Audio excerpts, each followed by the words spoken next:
Hello दोस्तों, स्वागत है आप सबका मेरे YouTube चैनल रोहिणी क्लासेस में। तो आज हम क्लास 10th के पॉलिटिकल साइंस का चैप्टर 7 देखने जा रहे हैं, जिसका नाम है लोकतंत्र के परिणाम। ठीक है, इस चैप्टर को ना जो है आगे पढ़ने से पहले हम थोड़ा सा लोकतंत्र के बारे में जान लेते हैं। देखिए, वैसे तो मैं कक्षा 9 से ही बता रही हूँ कि लोकतंत्र का मतलब क्या है। ठीक है, लोकतंत्र की राजनीति में होता क्या क्या है, लेकिन फिर भी मैं जब लोकतंत्र के बारे में बताने से लेके स्टार्ट ना करूँ ना तो कुछ थोड़ा कम मज़ा आता है। तो सबसे पहले बात कर लेते हैं हम लोकतंत्र के बारे में। देखिए, लोकतंत्र, लोक का मतलब जनता, ठीक है, तंत्र यानी कि शासन, तो किसका शासन? जनता का शासन। ठीक है, या फिर कह लीजिए कि प्रजातंत्र, है ना, एक ऐसी शासन व्यवस्था और जो है लोकतांत्रिक राज्य दोनों के लिए प्रयुक्त होती है। ठीक है, अब ये देखिए, लोकतंत्र शब्द का प्रयोग ना राजनीतिक संदर्भ में किया जाता है। ठीक है, ये चीज़ ध्यान रखिएगा। तो लोकतंत्र जो है एक ऐसी शासन प्रणाली है ना जिसके अंतर्गत जनता अपनी मर्जी से चुनाव में आए हुए किसी भी दल को वोट देकर अपना प्रतिनिधि चुन सकती है और उसकी सत्ता बना सकती है। ठीक है, ध्यान रखेंगे। और आज हम बात करेंगे ना लोकतंत्र के परिणाम के बारे में। ठीक है, तो बहुत इंटरेस्टिंग चैप्टर है। और क्यों है? क्योंकि हमारे देश में भी लोकतांत्रिक शासन प्रणाली है। ठीक है, तो इसका इम्पैक्ट क्या है, इसका परिणाम क्या है, ये सारी चीज़ों पे हम डिस्कशन करेंगे। तो बहुत मज़ा आने वाला है। तो गाइस, प्लीज़ कंसंट्रेट होके समझने का प्रयास करेंगे आप। और आपको जो है थोड़ी भी अगर डाउट होता है तो कमेंट बॉक्स तो आपके लिए खुला ही हुआ है ना। तो चलिए बिना किसी देरी के स्टार्ट करते हैं। थोड़ा सा आगे बढ़ने से पहले हम परिचय देख लेते हैं। देखिए, अब जबकि हम लोकतंत्र की अपनी यात्रा के आखिरी पड़ाव पे हैं, तब विशिष्ट बातों पे चर्चा जो है आगे जाने और कुछ सामान्य किस्म के सवाल पूछने का वक्त आ गया है। देखिए, जैसे कि यही कि लोकतंत्र क्या करता है, आखिर क्यों लोकतंत्र को फॉलो ऑन किया जाता है। ठीक है, या फिर ये कह लीजिए कि लोकतंत्र से हम अमूमन किन परिणामों की उम्मीद करते हैं। साथ ही ये भी सवाल पूछा जा रहा है कि क्या वास्तविक जीवन में लोकतंत्र इन उम्मीदों को पूरा करता भी है कि नहीं करता।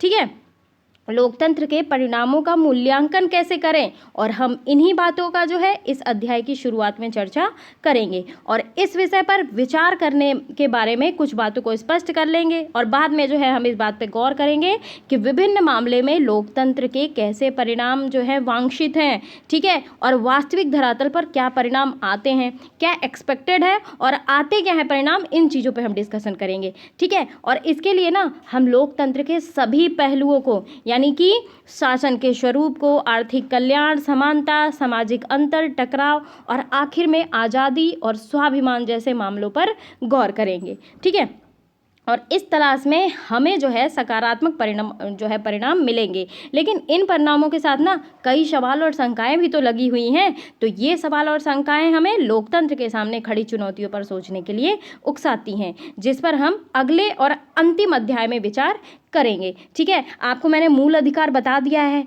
ठीक है, लोकतंत्र है क्या, क्यों है, ठीक है, ये सारी चीज़ें बता दी हैं। और अब आज हम इसकी चुनौतियों को और जो है इसके परिणाम के बारे में विचार करेंगे। देखिए, तो अब हम बात करते हैं ना लोकतंत्र के परिणामों का मूल्यांकन कैसे करें। जैसा कि आप सभी को पता है कि कक्षा 9 में हमने लोकतंत्र क्या और क्यों के बारे में बात की थी। आपको याद होगा, मैडम लिंगदो के कन्वर्सेशन के थ्रू, है ना, उनकी छात्रों के से जो है कैसे कन्वर्सेशन चल रही थी। तो आपने इसे कक्षा 9 की पाठ्यपुस्तक के दूसरे अध्याय में देखा है।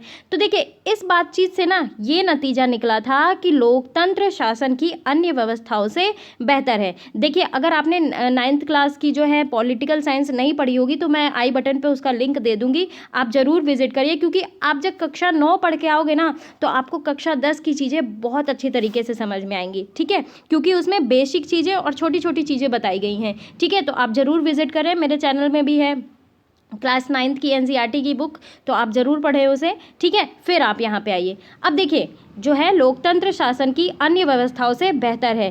तानाशाही और अन्य व्यवस्थाएं ज़्यादा दोषपूर्ण हैं और लोकतंत्र को सबसे बेहतर बताया गया था। तो अब देखिए, अब हम ये समझने का प्रयास करेंगे कि लोकतंत्र और तानाशाह के मध्य अंतर करेंगे तभी तो हम जो है डिसाइड कर पाएंगे ना कि लोकतंत्र बेटर है कि तानाशाह बेटर है। तो अब देखिए, लोकतंत्र में सरकार किसके द्वारा बनाई जाती है? जनता के द्वारा बनाई जाती है। यह बहुमत के शासन को संदर्भित करती है, बिल्कुल करती है ना। तो लोकतंत्र के मूल सिद्धांत ना राजनीतिक स्वतंत्रता, कानून का शासन और समानता है। लोकतंत्र में क्या है मूल सिद्धांत? राजनीतिक स्वतंत्रता होनी चाहिए, ठीक है, कानून का शासन होना चाहिए और अब जो है सभी को समानता का अधिकार मिलना चाहिए, ठीक है। लोग जो है राजनीतिक नेताओं का चुनाव करते हैं जो उनका प्रतिनिधित्व करते हैं, ठीक है।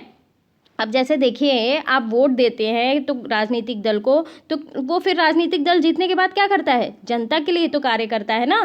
तो इस प्रकार राजनीतिक जो है नेता और बहुमत वाले दल चुने जाते हैं। तो देखिए, राजनीतिक नेता जो है वो लोगों का प्रतिनिधित्व करते हैं और इसीलिए इस प्रणाली को क्या कहते हैं? प्रतिनिधि लोकतंत्र कहा जाता है, ठीक है। तो लोकतंत्र जो है ना, ये दुनिया के, ध्यान रखेंगे, दुनिया भर में ना सरकार का सबसे सामान्य रूप है। तो सरकार के इस रूप में प्रत्येक व्यक्ति को अपने विचार और राय व्यक्त करने का समान अधिकार और स्वतंत्रता है। जाहिर सी बात है, जब प्रत्येक व्यक्ति अपने दिमाग से, अपनी सोच के आधार पे ही तो वोटिंग करता है ना, तो क्या होता है, इसमें प्रत्येक व्यक्ति के विचार को इंक्लूड किया जाता है, उसकी राय को इंक्लूड किया जाता है, ठीक है। तो लोकतंत्र से ना समाज की समृद्धि और विकास होता है। अब चलिए, अब बात कर लेते हैं थोड़ी सी तानाशाह के बारे में। तानाशाह से क्या तात्पर्य है? तानाशाह से ये तात्पर्य है ना कि सरकार का वो रूप जहाँ एक व्यक्ति के पास पूरी शक्ति होती है। हमने हिटलर के बारे में अच्छे से पढ़ा है, ठीक है। वो क्या था? तानाशाह था, केवल उसी के पास सारी शक्तियाँ मौजूद थीं, ठीक है। तो वह जो है ना राज्य पर शासन करता है, जो तानाशाह होता है। तो तानाशाह की विशेषता हो गई है चुनाव का निलंबन, ठीक है, चुनाव ना होना, यानी कि जनता की जो है इन्वॉल्वेशन बिल्कुल ख़त्म, ठीक है। नागरिक स्वतंत्रता, आपातकाल की स्थिति की घोषणा और जो है राजनीतिक विरोधियों का दमन कानून के शासन का पालन किए बिना करते हैं। तो ये जो तानाशाह लोग होते हैं ना, तानाशाह लोगों के कुछ अधिकारों को खत्म कर देते हैं, ठीक है, यानी कि जनता के कुछ अधिकारों को खत्म कर दिया जाता है और उनसे पूछा भी नहीं जाता है। तो ज़्यादातर मानवाधिकारों में ना ये हस्तक्षेप करते हैं, ठीक है, ठीक है। और जो है तानाशाह जो है ना पूरे मानव इतिहास में पाए जा सकते हैं। अब देखिए, हमने एडोल्फ हिटलर के बारे में तो बहुत अच्छी तरीके से पढ़ा है ना। कक्षा 9 में आप देखिए, मैंने बहुत अच्छी तरीके से पढ़ाया है, जो है आप ज़रूर पढ़िए एडोल्फ हिटलर के बारे में, आपको पता चलेगा कि कितना बर्बर था एडोल्फ हिटलर, ठीक है। सद्दाम हुसैन और जो है बेनिटो मुसोलिनी, ये सारे जो हैं तानाशाह रहे हैं, ठीक है। तो तानाशाही के तहत ना लोग अक्सर असुरक्षित महसूस करते हैं, ठीक है। लोकतंत्र क्या होता है? लोगों की स्वतंत्रता और आवाज़ प्रदान करता है, और वहीं तानाशाही क्या करता है? लोगों की निर्मम उत्पीड़न करता है। तो आई होप आपको इन दोनों में अंतर समझ में आ गया होगा। अब मैं आगे बढ़ती हूँ। तो देखिए, यहाँ पे ये भी बताया गया है कि लोकतंत्र जो है सबसे बेहतर कैसे है। क्यों? क्योंकि ये नागरिकों को समानता को बढ़ावा देता है, व्यक्ति की गरिमा को बढ़ाता है, इससे फैसलों में बेहतरी आती है, ठीक है, टकरावों को टालने संभालने का तरीका देता है ये, ठीक है, और इसमें गलतियों को भी सुधारने की गुंजाइश होती है। देखिए, कुल मिला के हमारे लोकतंत्र में क्या होता है? सभी जनता को समानता का अधिकार है, ठीक है। हमने आर्टिकल 14 बहुत अच्छी तरीके से पढ़ा है। 14 से लेकर 18 तक समानता का अधिकार है, नागरिकों का मूल अधिकार है, ठीक है। और बहुत सारे ऐसे अमेंडमेंट होते हैं, यानी कि संवैधानिक सुधार होते हैं जो जनता के लिए अच्छे होते हैं, ठीक है। टकरावों को भी टालने संभालने का जो है तरीका होता है लोकतंत्र में, है ना। फैसलों में भी बेहतरी आती है क्योंकि लोगों की इन्वॉल्वेशन होती है इसमें, ठीक है। लोग के विचार मिले होते हैं लोगों के, क्योंकि जनता का ही तो शासन है ना। तो इसलिए जो है इनके फैसलों में बेहतरी भी आती है और व्यक्ति की गरिमा बढ़ाता है। कैसे? क्योंकि जनता ही अपने जो है नेता का चुनाव करती है, ठीक है। तो इससे जो है व्यक्ति की गरिमा को भी बढ़ाया जाता है, ये चीज़ बताई जा रही है, ठीक है। अब ये सब तो हमने देख लिया। अब क्वेश्चन ये उठता है कि क्या ये उम्मीदें लोकतांत्रिक शासन व्यवस्थाओं को पूरा करती है, पूरा होती है इनसे? अपने आसपास के लोगों से बात करें तो आप ये पाएंगे ना कि अधिकांश लोग अन्य किसी वैकल्पिक शासन व्यवस्था की तुलना में लोकतंत्र को पसंद करते हैं। अब जैसे देखिए, तानाशाही की बात हो गई, ठीक है, राजतंत्र की बात हो गई, लोकतंत्र की बात हो गई, तो लोग जो है ना वैकल्पिक शासन के रूप में क्या करते हैं? लोकतंत्र को पसंद करते हैं। लेकिन क्या है ना कि लोकतांत्रिक शासन के कामकाज से संतुष्ट होने वालों की संख्या इतनी बड़ी नहीं है। लोग काम से जो है इनके संतुष्ट नहीं होते। सो हम ये कह सकते हैं कि यह जो है एक दुविधा की स्थिति में आ जाते हैं। अब देखिए, अब बात कर ले सैद्धांतिक रूप से तो लोकतंत्र को अच्छा माना जाता है, लेकिन वही बात हो जाती है कि जब व्यवहारिक रूप से बात करें ना तो लोग लोकतंत्र को अच्छा नहीं मानते। अब आगे हम देखते हैं कि क्यों नहीं अच्छा मानते हैं। तो देखिए, जैसा कि मैंने आपको बताया अभी कि व्यवहार में इसे इतना अच्छा नहीं माना जाता है, इसके पीछे कई रीज़न है। मैं आपको बता दूं कि देखिए, लोकतंत्र में ना श्रेष्ठ व्यक्ति से घृणा की जाती है। कैसे की जाती है ये भी मैं आपको बता देती हूँ। देखिए, सामान्य मतदाता को राज्य के कार्यों में रुचि नहीं होती है, ठीक है। इसके परिणाम स्वरूप क्या होता है, जो है चतुर और चालाक लोग शासन हथियाने में सफल हो जाते हैं। इसका सबसे पहला कारण है जनता की उदासीनता। अब देखिए, धीरे धीरे लोकतंत्र में जनता उदासीनता की दृष्टिकोण अपनाने लग गई है। आप देख ही पाते होंगे कि हर जगह जो है वोटिंग 100% कहीं नहीं होती, ठीक है। इसका कारण क्या है, लोकतंत्र में शब्दों के आडंबर का खेल जो है सिद्ध होता चला गया है, ठीक है। ये कह लीजिए कि जब जो है चुनाव होने वाले होते हैं ना, तो क्या होता है, बहुत सारी राजनीतिक दल की पार्टियां आएंगी आपके घर घर में, ठीक है, और बहुत सारे अनाउंसमेंट होते हैं आपके अच्छे के लिए, जो है कि हम ये योजना ला देंगे, बेरोजगारी हटाएंगे, गरीबी हटाएंगे, फलान करेंगे। लेकिन वही जब सरकार बना लेती है तो ये भूल जाते हैं। तो क्या होता है, ये शब्दों के आडंबर का खेल सिद्ध होता चला गया है, ठीक है। अनैतिकता बढ़ती जा रही है, स्वार्थ और हितों की पूर्ति में नेता ही लोकतंत्र का वास्तविक लाभ जो है वो अर्जित करने लग गए हैं, ठीक है। और तब जो है जनता उदासीनता के दृष्टिकोण पर चलने लग जाती है। क्यों? क्योंकि आर्थिक समानता इसमें स्थापित ही नहीं होती है। अमीरी और गरीबी के जो है बीच अंतर बढ़ता चला जाता है। लोकतंत्र में समानवाद की स्थापना नहीं हो सकती, ठीक है। बात तो करती है लोकतंत्र समानतावाद की, लेकिन आप ये सोचिए खुद की क्या हो रही है। और इसलिए जो है मतदान में जनता की भागीदारी कम हो जाती है, ठीक है। दूसरा सबसे बड़ा रीज़न है समय और धन का व्यय, ठीक है। समय और धन ना बहुत ज़्यादा वेस्ट होता है, ठीक है। लोकतंत्र जो है वो खर्चीली प्रणाली सिद्ध होती जा रही है, ठीक है। इसे बनाया किसी अलग मोटिव से गया था, लेकिन अब क्या होता जा रहा है, अब समय और धन की भी इसमें बर्बादी होती जा रही है। इसमें कल्याण के नाम पर धन की बर्बादी की जाती है। आप ये समझ लीजिए कि शासन के कार्यों को ना संपूर्ण करने के लिए, पूरा करने के लिए प्रशासनिक ढांचा जो है धन व्यय करने के माध्यम माना जाता है, ठीक है। कर्मचारियों के वेतन भत्ते, ये सारी सुविधाओं के नाम पर बहुत अधिक खर्च होते हैं, ठीक है। योजनाओं में अधिक समय लगाकर समय और धन दोनों की बर्बादी की जाती है। तो लोकतंत्र एक ऐसी प्रणाली है ना जिसमें शासक और लोक सेवक दोनों मिलकर धन लूटने का प्रयास करते हैं, ठीक है। तीसरा सबसे बड़ा रीजन ये है दलीय व्यवस्था दोषपूर्ण होना। कैसे?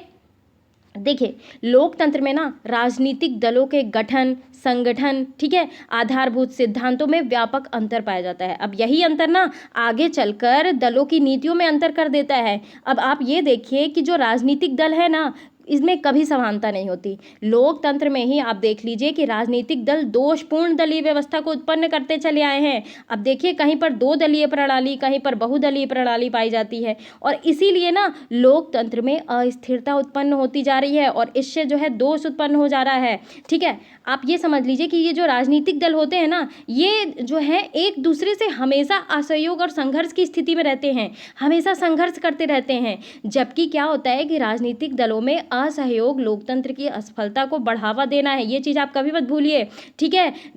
आप ये समझ लीजिए कि सभी राजनीतिक दलों का मोटिव तो एक होना चाहिए ना, कि जनता के जो है जनता के लिए कार्य करना। लेकिन क्या होता है, इनमें जो है संघर्ष बना रहता है। तो लोकतंत्र में ना नए नए राजनीतिक दलों का जन्म जो है वो अशुभ माना जाता है। तो बार बार दलों का विभाजन होने से दलीय व्यवस्था भी तो कमजोर होती है, ठीक है। तो ये सारे दोषपूर्ण रीज़न हैं, ठीक है। चलिए आगे देखते हैं।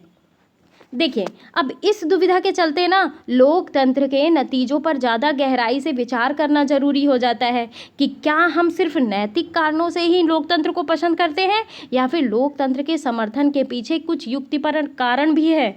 अब आज आप देख लीजिए कि दुनिया के ना 100 देश किसी न किसी तरह लोकतांत्रिक व्यवस्था चलाने का दावा करते हैं। इनका औपचारिक संविधान है, ठीक है, इनके यहाँ चुनाव होते हैं और राजनीतिक दल भी हैं। साथ ही वे अपने नागरिकों को को कुछ बुनियादी अधिकारों की गारंटी भी देते हैं। तो लोकतंत्र का ये तत्व तो अधिकांश देशों में समान है, पर सामाजिक स्थिति, अपनी आर्थिक उपलब्धि और अपनी संस्कृतियों के मामले में ये देश एक दूसरे से काफ़ी अलग अलग हैं। क्या सारे देश एक समान है? नहीं। हमारे देश को ले लीजिए, ठीक है, वहीं पे ब्रिटेन को ले लीजिए, वहाँ भी तो लोकतांत्रिक शासन प्रणाली है। तो क्या है, डिफरेंस है, बहुत बड़ा डिफरेंस है। तो ये बात तो स्पष्ट हो जाती है कि इन सब का लोकतांत्रिक शासन की व्यवस्था के नतीजों पर असर पड़ता है, ठीक है। और जो है ना, एक जगह जो उपलब्धि हो वही दूसरी जगह भी दिखे, ये तो ज़रूरी नहीं है। और बिल्कुल सही बात है ना। तो देखिए, अब ये बात उठती है कि लेकिन क्या कोई ऐसी बुनियादी चीज़ है जिसकी उम्मीद हम हर लोकतांत्रिक शासन व्यवस्था से करेंगे ही?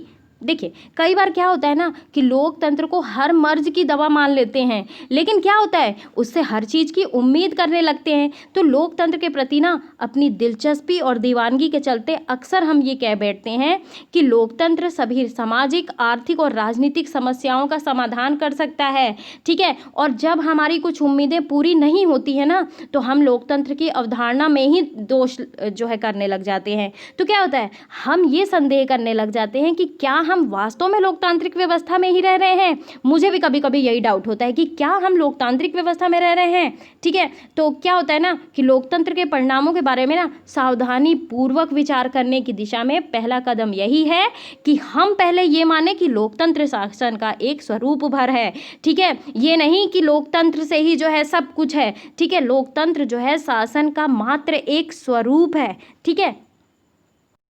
तो देखिए, यह कुछ चीज़ों को हासिल करने की स्थितियां तो बना सकता है। अब देखिए, लोकतंत्र जो है कुछ चीज़ें हासिल करने की स्थितियां तो बना सकता है, लेकिन जो है नागरिकों को ही उन स्थितियों का लाभ लेकर अपने लक्ष्यों को हासिल करना होता है, ठीक है। इतना ही नहीं, आप ये समझ लीजिए कि लोकतंत्र का ना उन अनेक चीज़ों से ज़्यादा सरोकार नहीं होता जिनको हम बहुत मूल्यवान मानते हैं। अब देखिए, लोकतंत्र हमारी सभी सामाजिक बुराइयों को मिटा देने वाली जादू की छड़ी भी नहीं है, बिल्कुल नहीं है ना।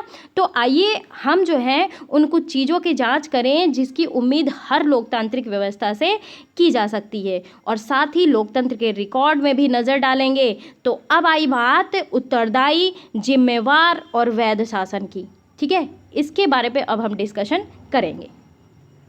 तो देखिए, कुछ ऐसी चीज़ें हैं ना जिन्हें लोकतंत्र को पूरा करना ही चाहिए, ठीक है, यानी कि मस्ट है। देखिए, लोकतंत्र का ना सबसे बेसिक चीज़ है, इसके नाम में ही प्रदर्शित है, लोकतंत्र, लोगों का शासन। यानी कि जब तक इस लोकतंत्र में ना जनता की भागीदारी नहीं होगी, लोकतंत्र का कोई वैलिडिटी ही नहीं होना चाहिए, ठीक है। तो यही चीज़ बताई भी गई है कि लोकतंत्र में सबसे बड़ी चिंता ये होती है ना कि लोगों का अपना शासक चुनने का अधिकार और शासकों पर नियंत्रण बरकरार रहे, सबसे इम्पॉर्टेंट चीज़ है ये, ठीक है। और वक्त, ज़रूरत और यथासंभव ना इन चीज़ों के लिए लोगों को निर्णय प्रक्रिया में भागीदारी करने में सक्षम होना चाहिए, ठीक है, ताकि क्या हो, लोगों के प्रति जिम्मेवार जो है सरकार बन सके, और सरकार जो है लोगों की ज़रूरतों और उम्मीदों पर ध्यान दे। अब इस सवाल में तफसील के जाने से पहले जो है हमारे सामने एक मामूली सा जान पड़ता सवाल यह भी है कि क्या लोकतांत्रिक सरकार कार्यकुशल होती है, क्या यह प्रभावी होती है। तो अब देखिए, कुछ लोग का मानना ये है ना कि लोकतंत्र में कम प्रभावी सरकारें बनती है। अब निश्चित रूप से ये सही है। कैसे सही है? देखिए, जो अलोकतांत्रिक यानी कि जो तानाशाही या फिर राजतंत्र शासन होते हैं, सरकारें होती हैं, तो इनको जो है विधायिका का सामना नहीं करना होता है। उन्हें जो है बहुसंख्यक और अल्पसंख्यक जो है नज़रिए का खास ख्याल नहीं रखना पड़ता है, ठीक है। लोकतंत्र में बातचीत और मोल तोल के आधार पर काम चलता है। तो क्या इसे लोकतांत्रिक सरकारें कम प्रभावशाली हो जाती हैं? अब आइए इन फैसलों के बारे में मूल्यांकन करते हैं। अब आप ये सोच लीजिए कि आप एक ऐसी सरकार की कल्पना कीजिए ना जो बहुत तेज़ी से फैसले लेती है, लेकिन यह सरकार ऐसे फैसले भी ले सकती है जिससे लोग स्वीकार ना करें, और तब जो है ऐसे फैसले से परेशानी हो सकती है। अब इसकी तुलना में देखिए, लोकतांत्रिक सरकार में क्या होता है, हमारे यहाँ देखिए कोई फैसला लेने से पहले सबसे पहले जो है उसकी चर्चा होती है, ठीक है। विपक्ष और पक्ष के बीच चर्चा होती है, भारी रूप में बहस होती है, ठीक है, फिर बिल पेश होता है, फिर लोकसभा में पास होता है, फिर जाता है वो राज्यसभा में, ठीक है, फिर वहाँ से भी पास होकर फिर राष्ट्रपति के पास जाता है, राष्ट्रपति के सिग्नेचर के बाद ही जो है उसका इम्प्लीमेंटेशन होता है, यानी कि वो लागू किया जाता है। तो लोकतांत्रिक सरकार जो है सारी प्रक्रिया को पूरा करने में ज़्यादा समय ले सकती है, बिल्कुल ले सकती है। अब इन सारी चीज़ों पे समय तो लगता ही है, लेकिन जब फैसला होता है ना तो बहुत अच्छे तरीके से होता है, ठीक है। तो देखिए, लेकिन इसने ना पूरी प्रक्रिया को माना है और इसलिए इस बात की ज़्यादा संभावना होती है कि लोग उसके फैसलों को मानेंगे और ज़्यादा प्रभावी होंगे, ठीक है, क्योंकि इसमें बहुत सारे लोगों की सहभागिता होती है, उस पर डिस्कशन चलता है, ठीक है, कि इसके जो है मेरिट्स क्या होंगे, डीमेरिट्स क्या होंगे, ये बात होती है। तो इस प्रकार ना लोकतंत्र में फैसला लेने में जो वक्त लगता है वो बेकार नहीं जाता है, इसमें जो है सारी प्रक्रिया फॉलो ऑन की जाती है, इसके सारे पहलुओं पे नज़र डाला जाता है कि अगर हम इस बिल को पेश करेंगे, इस बिल को पास करेंगे तो क्या होगा, जनता के ऊपर कैसा इम्पैक्ट पड़ेगा, ठीक है, कौन लोग लाभान्वित होंगे, क्या इससे सभी को लाभ मिलेगा, ये सारी चीज़ें डिस्कस की जाती है, ठीक है। अब दूसरे पहलू पे नज़र डालते हैं हम। अब देखिए, दूसरा पहलू ये है ना कि लोकतंत्र में इस बात की पक्की व्यवस्था होती है कि फैसले कुछ जो है कायदे कानून के अनुसार होंगे, ठीक है, और अगर कोई नागरिक ये जानना चाहे ना कि फैसले लेने में नियमों का पालन हुआ है या नहीं तो वह इसका पता कर सकता है। मैं आपको बता दूँ, RTI राइट टू इन्फॉर्मेशन के बारे में बात कर लेते हैं। राइट टू इन्फॉर्मेशन आया था सन 2005 में, ठीक है। तो इसके तहत ना आप ये जान सकते हैं कि जो है फैसले लेने में नियमों का पालन हुआ है कि नहीं हुआ है, इसका पता कर सकते हैं। और उसे सिर्फ जो है ना सिर्फ जानने का अधिकार है बल्कि उसके पास इसके साधन भी उपलब्ध हैं और इसे कहते हैं पारदर्शिता, ठीक है, यानी कि हम जो है जनता जो है ये चीज़ें जान सकते हैं कि ये बिल पेश किया गया है, लाया गया है, इम्प्लीमेंट किया गया है तो जो है किस हिसाब से लाया गया है, ठीक है। तो RTI के थ्रू आप सभी लोग जान सकते हैं, ठीक है। और ये चीज़ ना अक्सर गैर लोकतांत्रिक सरकारों में नहीं होती। अब मैं आपको बता दूं ना, आप इस चैप्टर को पढ़ने से पहले आप हिटलर वाला चैप्टर पढ़ लो, ठीक है, आपको बहुत अच्छी तरीके से समझ में आएगा कि गैर लोकतांत्रिक यानी कि तानाशाह सरकार और लोकतांत्रिक के बीच अंतर क्या है, बहुत अच्छी तरीके से समझ में आ जाएगा आपको, ठीक है। तो गैर लोकतांत्रिक सरकार ना कुछ भी नहीं सोचती, ना जनता के अच्छे के बारे में नहीं सोचती, ठीक है, वो सिर्फ और सिर्फ अपना काम करती है। और यानी कि जो है इसलिए जब हम लोकतंत्र के परिणाम पर गौर करेंगे ना तो उम्मीद करना उचित है कि लोकतांत्रिक व्यवस्था में ऐसी सरकार का गठन होगा जो कायदे कानून को मानेगी और लोगों के प्रति जवाबदेह होगी। हमेशा देखिए, हमेशा जो है जो राजनीतिक दल है या फिर कह लीजिए कि जो सरकार है हमेशा जनता के प्रति जवाबदेह होती है। और हम ये उम्मीद भी कर सकते हैं कि लोकतांत्रिक सरकार नागरिकों को निर्णय प्रक्रिया में हिस्सेदार बनाने और खुद को उसके प्रति जवाबदेह बनाने के लिए कार्यविधि विकसित कर लेती है। अब देखिए, अगर आप इस नतीजे के आधार पर लोकतांत्रिक व्यवस्था को तौलना चाहते हैं ना तो आपको इन संस्थाओं और व्यवहारों पर भी गौर करना होगा। नियमित और निष्पक्ष चुनाव, ठीक है, प्रमुख नीतियों और नए कानूनों पर खुली सार्वजनिक चर्चा, सरकार तथा इसके कामकाज के बारे में जानकारी पाने का नागरिकों की सूचना का अधिकार, ठीक है, इन जो है पैमानों पर ना लोकतांत्रिक शासकों का रिकॉर्ड जो है मिला जुला रहा है। अब देखिए, नियमित और निष्पक्ष चुनाव कराने और खुली सार्वजनिक चर्चा के लिए उपयुक्त स्थितियां बनाने के मामले में लोकतांत्रिक व्यवस्थाएं ज़्यादातर सफल हुई हैं, ठीक है। आप सभी को पता है कि जब चुनाव होते हैं तो चुनाव आयोग जो है पूरी प्रक्रिया फॉलो ऑन करती है, कई प्रकार के नियम बनाए जाते हैं, ठीक है। ऐसे चुनाव कराने में जो है सबको अवसर मिले और हर फैसले में सार्वजनिक बहस कराने के मामले में उनका रिकॉर्ड बहुत ज़्यादा अच्छा नहीं रहा है। लेकिन क्या है कि नागरिकों के साथ सूचनाओं का साझा करने के मामलों में भी ना इनको जो है रिकॉर्ड खराब रहा है। कैसे? इनकी तुलना जब हम गैर लोकतांत्रिक शासनों से करेंगे तो इन क्षेत्रों का भी जो है उनका प्रदर्शन बेहतर ही ठहरता है।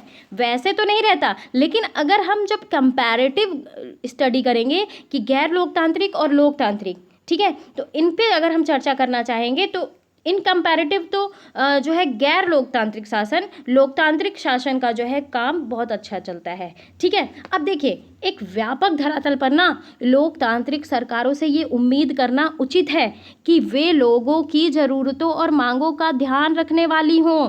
ठीक है, कुल मिलाकर यानी कि भ्रष्टाचार मुक्त शासन दे। ठीक है, भ्रष्टाचार बिल्कुल ना हो वहाँ पे। तो इन दो मामलों में भी ना लोकतांत्रिक सरकारों का रिकॉर्ड जो है प्रभावशाली नहीं है। अब आज ये देख लीजिए कि राजनीति को सबसे ज़्यादा भ्रष्ट माना जाता है। ठीक है, तो लोकतांत्रिक व्यवस्थाएं जो हैं अक्सर लोगों की ज़रूरतों के लिए ना तरसाती हैं। अब आप ये देख लीजिए कि हमारे यहाँ गरीबी और बेरोजगारी की दर दिन ब दिन बढ़ती जा रही है। तो क्या हो रहा है, ज़रूरतों के लिए तरसा ही तो रही है सरकार, है ना। आबादी के एक बड़े हिस्से की मांगों की उपेक्षा करती है, नहीं मानती है। और भ्रष्टाचार के आम किस्से इस बात की गवाही देते हैं कि लोकतांत्रिक व्यवस्था इस बुराई से मुक्त नहीं है। लेकिन लेकिन लेकिन ये बात ध्यान रखिए कि इसके साथ ही हम इस बात पे भी ध्यान देंगे, अगर आप गैर लोकतांत्रिक, फिर से वही बात आ गई, अगर आप गैर लोकतांत्रिक सरकारें जो हैं सरकारों से कम भ्रष्ट हैं या फिर लोगों की ज़रूरतों के प्रति संवेदनशील हैं, तो यह कहने का कोई आधार नहीं है। ठीक है, बहरहाल क्या करते हैं, एक मामले में लोकतांत्रिक शासन व्यवस्था निश्चित रूप से अन्य शासनों से बेहतर है। तो यह वैध शासन व्यवस्था है, यह सुस्त हो सकती है, कम कार्य कुशल हो सकती है,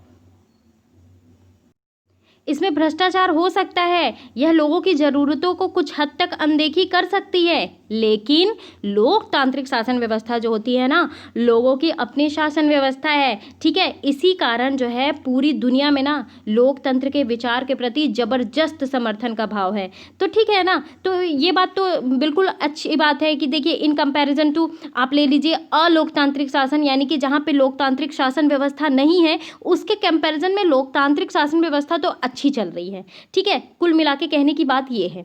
ठीक है, साथ दिए गए जो है दक्षिण एशिया के प्रमाणों से जाहिर है, अभी हम जो है डेटा देखेंगे उसके बाद से जाहिर है कि यह समर्थन लोकतांत्रिक शासन वाले जो है मुल्कों में ही तो है, और उन देशों में भी जहां लोकतांत्रिक सरकारें नहीं हैं।